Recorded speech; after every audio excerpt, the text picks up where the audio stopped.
오늘 성경 말씀은 마가복음 7장 24절에서 30절입니다. 두로는 가버나움에서 서북쪽으로 64km 떨어진 이방 땅인데 본문에는 예수님이 왜 두로까지 가셨는지에 관한 구체적인 설명이 없습니다. 다만 그곳에 가시기 전에 예루살렘에서 바리새인들과 정결례에 관한 논쟁이 있었다는 것을 알 수 있습니다. 예수님은 사사건건 책 잡겠다고 따라다니는 유대인들이 귀찮아서 이스라엘 땅을 잠시 벗어나 갈릴리 북쪽으로 발걸음을 옮기셨던 것은 아닌가라고 생각해 봅니다. 물론 이미 하나님이 예수님으로 하여금 한 여인을 만나도록 작정하셨기 때문이 정답입니다. 그러나 예수님의 소문은 이미 그곳까지 알려졌습니다. 사람들의 눈을 피해 조용히 여정을 풀었지만 예수님이 오셨다는 소문이 곧 마을에 퍼졌습니다. 그 소식을 듣고 달려온 한 여인이 있었습니다. 그녀는 헬라인이요 수로보니게 족속의 이방 여인이었습니다. 수로보니게는 시리아의 페니카 지방을 가리킵니다. 이 여인은 귀신 들린 딸을 치료해 주실 것을 간구하기 위해 찾아왔습니다. 그런데 여인이 딸에게 귀신을 쫓아달라고 매달리자 예수님이 보이신 반응이 충격적이었습니다. 자녀의 떡을 취하여 개들에게 던짐이 마땅치 아니하니라 라고 하신 것입니다. 당시 개나 돼지는 도저히 상종하지 못할 사람들을 가리키는 말이었습니다. 그래서 유대인들에게는 모든 이방인들이 개나 돼지였습니다. 이것은 아주 경멸적인 표현이었습니다. 그러하기에 누구라도 이런 말을 들었다면 화가 났을 것입니다. 귀신 들린 딸을 고치고자 예수님을 찾아왔는데 예수님에게서 뜻밖의 말을 들은 여인은 얼마나 낙심되었을까요? 그러나 여인의 태도 또한 뜻밖이었습니다. 정말 예수님의 말씀보다 여인의 대답이 더 놀랍습니다. 무엇보다 이 여인은 예수님으로부터 심한 말을 들었는데도 당황하거나 낙심하지 않고 오히려 기지를 발휘하였습니다. 여인은 주님, 옳으신 말씀입니다. 그러나 상 아래 개들도 아이들이 먹던 빵 부스러기를 먹습니다. 라고 하였습니다. 이 여인에게는 예수님이 응대해 주신 것 자체가 희망의 끈이었습니다. 적어도 예수님이 외면하거나 침묵하지 않으시고 무슨 말씀이건 해 주셨으니 이 여인으로서는 응답의 실마리를 이미 잡은 셈이었습니다. 마태는 이때 예수님이 여인의 믿음을 칭찬하셨다고 기록하였습니다. 예수님의 능력을 믿고 찾아왔던 여인은 예수님 말씀의 능력을 믿고 돌아갔습니다. 집에 돌아와 보니 놀랍게도 딸에게서 귀신이 떠나갔습니다. 여기서 이런 질문을 해봅니다. 누가 그리스도인입니까? 입으로 예수님을 주라 부르면서 믿음 없음을 드러내는 자입니까? 아니면 예수님의 능력을 전적으로 신뢰하고 말씀에 온전히 순종하는 자입니까? 예수님 당시 유대인 중에서 자신을 이방인과 동일시한 사람은 한 사람도 없을 것입니다.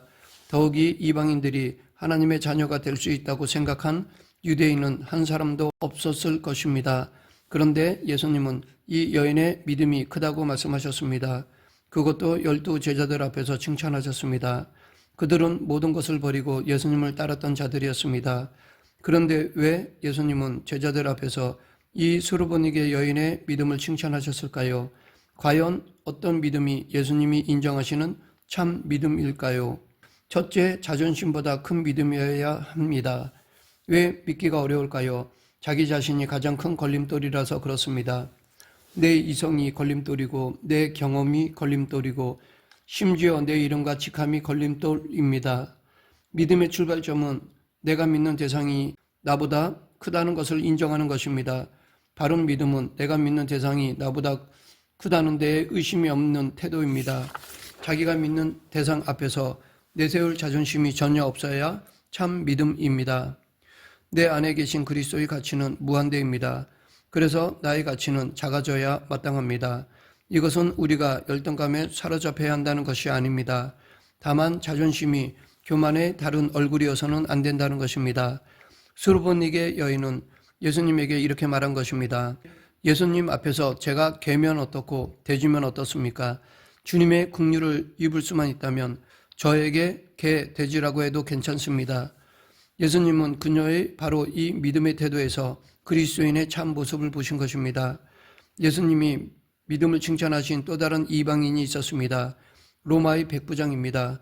그는 아끼는 하인이 병들자 애태우다가 예수님의 소문을 듣고 평소 친분이 있던 장로들을 통해 어렵게 예수님께 도움을 청했습니다.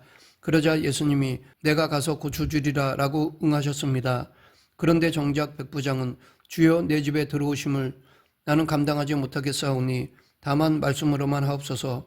그러면 내 하인이 낫게 싸움나이다 라고 하였습니다. 예수님은 그의 말을 듣고 놀라셨습니다. 그는 이스라엘 땅에 주둔하고 있는 로마 군대의 장교였습니다. 자신의 권위를 내세우는 자라면 예수님을 집에서 맞이하는 것이 당연하였습니다. 그럼에도 그는 도움을 청하긴 했지만 유대인 랍비가 여간에서는 이방인의 집에 발을 들여놓지 않는다는 것, 만약 그런 일이 있다면 유대 사회에서 큰 흠이 된다는 사실을 알고 있었기에 배려한 것이었습니다. 또 자기보다 예수님의 권위가 더 크고 중요하다는 것을 깨닫고 감히 예수님을 자기 집에 모시지 못했던 것입니다. 이런 백부장의 태도를 보고 예수님은 이스라엘 땅에서 이만한 믿음을 본 적이 없다고 칭찬하셨습니다. 하지만 곁에서 이 말씀을 들은 장로들과 제자들은 왜 그를 칭찬하셨을까 갸우뚱했을 것입니다. 참 믿음은 자존심을 내세우지 않고 자기보다 크신 분 앞에 고개를 숙이는 것입니다. 그는 예수님을 부를 만한 권세가 자기에게 있음을 은근이라도 과시하지 않았습니다. 둘째, 낙심을 넘어서는 믿음이어야 합니다. 참 믿음은 내가 믿는 분의 능력에 한계가 없다는 것을 인정하는 내적 태도입니다. 우리는 하나님이 전지전능하신 분임을 믿습니다. 그러므로 신앙생활에 있어서의 문제는 언제나 하나님께 있는 것이 아니라 나에게 있습니다.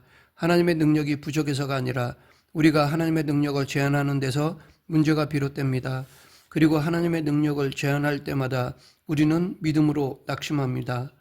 하나님을 믿지 않는 사람들은 하나님에 대해 아예 기대조차 없습니다. 그들은 다른 사람을 믿거나 자신을 믿는 것 외에는 없습니다. 그래서 오히려 상대적으로 믿는 사람보다 안 믿는 사람이 주변 사람들에게 훨씬 잘합니다. 아니면 자기 자신의 실력을 쌓고 미래를 준비하느라 여념이 없습니다. 그 이후로 그들은 믿지 않는데도 좀처럼 낙심하지 않습니다. 반면에 믿는 우리는 막상 어렵고 힘든 일이 부딪히거나 내 뜻과 어긋나는 결과를 마주하면 하나님이 나를 싫어하시는구나 라고 생각하며 그냥 낙심해서 얼굴색이 바뀌고 태도가 달라지는 모습을 보입니다. 가나의 혼인잔치에서 잔치가 무르익었는데 포도주가 바닥이 났습니다. 연회장에서 포도주가 떨어졌다는 것은 혼주에게는 대단히 수치스러운 일이었습니다. 그런데 이 위기 상황을 아무도 눈치채지 못했습니다. 오직 예수님의 어머니 마리아만이 이 사실을 알았습니다. 그러나 사태를 파악한 마리아는 조금 더 걱정하거나 낙심하지 않았습니다. 혼주를 불러 이 사실을 알려주거나 주변을 소란스럽게 하지도 않았습니다. 단지 예수님에게만 말했습니다. 그런데 예수님은 선뜻 나서지 않으셨습니다. 마치 강 건너 불 보듯 자신과 상관없는 일이라고 말씀하셨습니다. 그러나 마리아는 예수님의 반응에 전혀 낙심하지 않았습니다. 오히려 하인들을 불러 예수님이 무슨 말씀을 하시든지 그대로 순종하라고 하였습니다. 결과적으로 혼인잔치는 무사히 끝났습니다. 하객들은 뒤늦게 나온 포도주가 앞서 나온 것보다 훨씬 질이 좋은 것이어서 흡족해했습니다. 마리아가 염려하거나 낙심하거나 소란스럽게 하지 않았던 이유는 예수님이 누구인지를 알았기 때문입니다. 예수님이 어떤 능력이 있으신지 알았고 믿고 조금 더 의심하지 않았기 때문입니다. 예수님이 문제를 해결해 주실 것을 신뢰했기 때문입니다. 오늘날 그리스도인의 구별 기준은 너무나 단순합니다. 교회에 출석하면 그리스도인입니다. 반대로 교회에 출석하지 않으면 일단 그리스도인으로 분류하지 않습니다. 혹 교회를 비판하거나 쓴소리를 하는 사람은 반그리스도인으로 분류되기 십상입니다. 그런데 예수님은 사람의 외모가 아닌 중심을 보신다고 하셨습니다. 사실 신앙생활에서 우리는 믿음과 상관없이 사는 사람들보다 낙심할 수밖에 없는 일을 훨씬 더 많이 겪고 힘겨운 상황에 훨씬 더 자주 맞닥뜨리게 될 것입니다. 그때마다 우리는 왜 믿는 우리에게 이런 일이 일어납니까? 왜 선하게 살고자 하는 우리들에게 악한 일이 더 많이 일어납니까?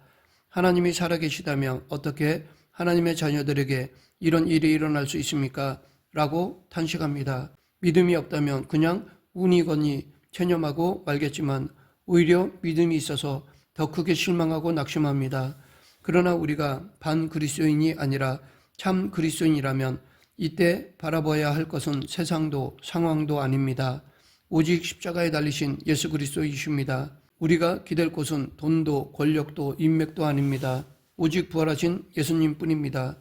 혹 하나님께 버림받은 듯한 느낌에 사로잡힐지라도 절대로 믿음을 버리지 말아야 할 이유는 믿음이 좌절, 낙심 너머의 온전한 소망이기 때문입니다.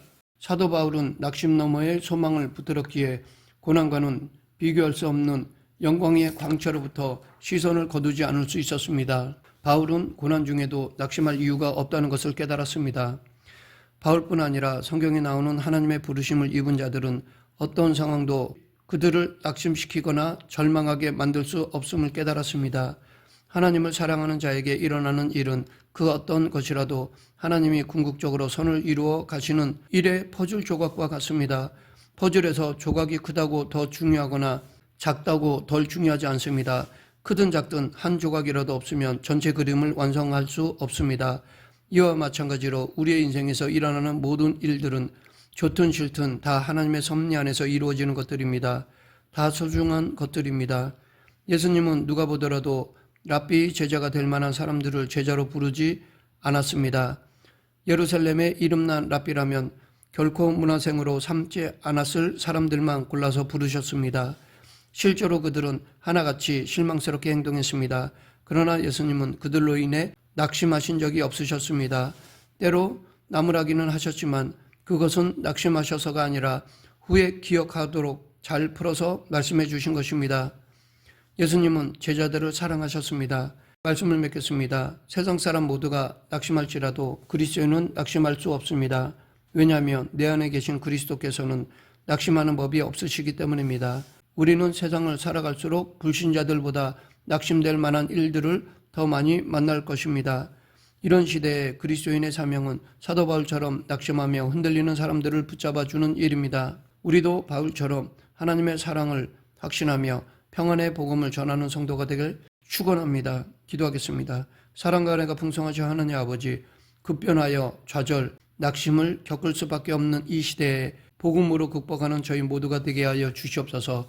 예수님 이름으로 기도드립니다. 아멘.